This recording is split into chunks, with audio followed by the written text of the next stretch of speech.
ဆိုင်နာမည်လုံးဝမသိတဲ့ဆိုင်မှာစားမှာပါ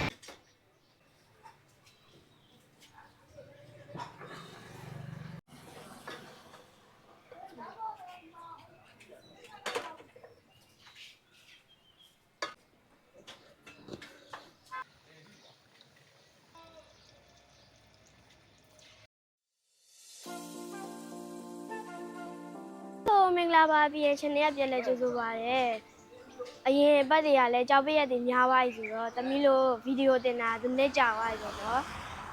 ။တမီးလို့ channel ကပထမဆုံးတင်ခဲ့တဲ့ဆိုင်လေးကိုရောက်နေပါတယ်။တမီးဒီဆိုင်လေးကိုလည်းမစားကြပြီဖြစ်လို့တမီးရဲစားတင်လို့လာစားရပါ။တမီးနဲ့တူလိုက်ခဲ့ကြပါ။ရမေးတူဘူးနဲ့ရတယ်။ရတယ်တဲ့။အဲ့ဒါတူဘူးနဲ့တပွဲ။ဘာဘာစားအောင်မလဲ။ ရှမ်းအကြီးလေးပဲစားလိုက်တယ်။အဲ့ဆိုရှမ်းရည်တပွဲတူဘူးနဲ့တပွဲ။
သမီးကတော့အပြောင်းလဲလေးဖြစ်အောင်တူဘူးလေးစားလိုက်ပါတယ်။သမီးအဖေကတော့ထုတ်လက်တိုင်းအရင်နဲ့စားပါတယ်။ဒါလေးကဝက်ခေါင်လေးပါနော်။သမီးရင်းနှီးလေးထည့်လိုက်ပါဦး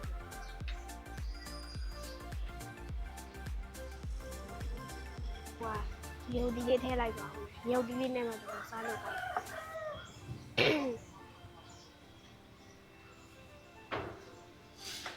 ဒါလေးကရှမ်းကျင်ပါတချို့တွေကတော့တူဘူးလေးကိုပါတူဘူးပြောလို့လည်းခေါ်ပါတယ်အဲ့ရောက်တိတက်စားပါတယ်တချို့တွေကကြတော့လည်းစံကြီးခောက်ပဲထည့်စားရတယ်ရှိပါတယ်တမီးကတော့စံကြီးခောက်ပဲလေးထည့်စားပါတယ်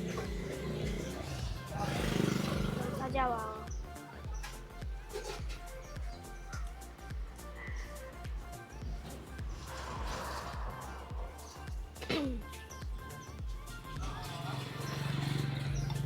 ဆန်းရည်လေးနဲ့ထည့်စားပြပေါင်းပါတယ်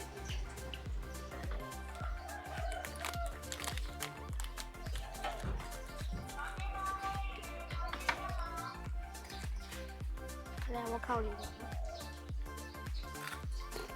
တော့ကြည့်ပါဦ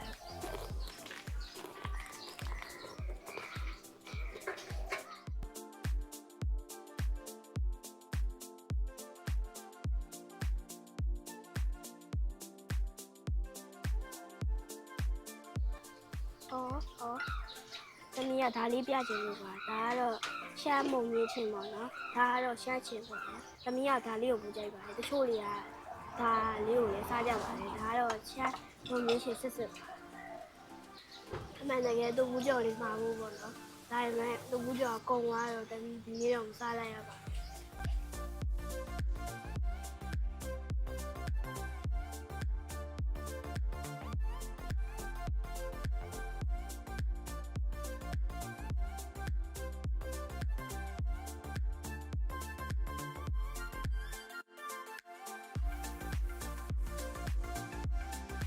ပြီးမယ်နော်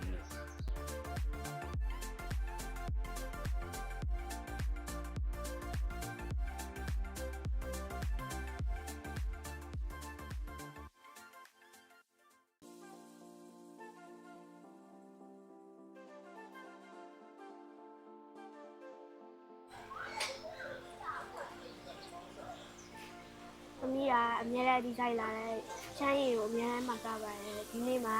အပြောင်းလဲလေးဖြစ်တော့တူဘူးလေးစားတာ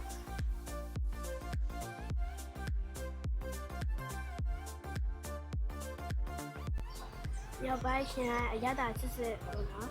ပြီးတော့တောင်ပိုင်းကလို့အရွက်တွေလည်းမပါပါဘူး မင်္ဂလာပါ အဲ့စိုင်လေးဖွင့်လာပြီလောက်ရှိတယ်ဘယ်နဲ့ခုနှစ်လောက်ပြန်ဆောက်ဖွင့်လာ ဟိုဟာလောက်ကလေးကဖွင့်တာပေါ့2014နှစ်ကုန်လောက်ကဆောက်ဖွင့် ဒီနေရာမှာပဲလား မဟုတ်ဘူးရှင်ဟိုဘက်ကဆက်စဖွင့်တော့ဟိုဘက်3-4အိမ်ကျော်လောက်မှာဖွင့်တာဟုတ်တယ်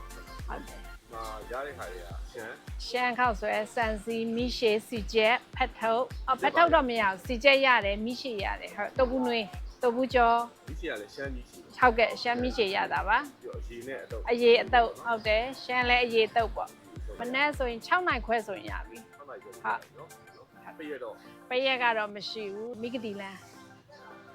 အမ404မိဂတီလန်12ရက်ကွက်တောင်းလာမှာပါဟုတ်ကျေးဇူးများတင်ပါတယ်ရှင် သမီးစားလို့လည်းပြီးသွားပြီချက်ခောက်လည်းစားခြင်းနေရလဲနည်းနည်းအဆင်ပြေသွားပြီဆိုတော့သမီးလိုဗီဒီယိုလေးနောက်ထပ်ထပ်လာအောင်ပါမယ်နောက်ဗီဒီယိုပြည့်သွင်းပါပဲအားလုံးပဲတတ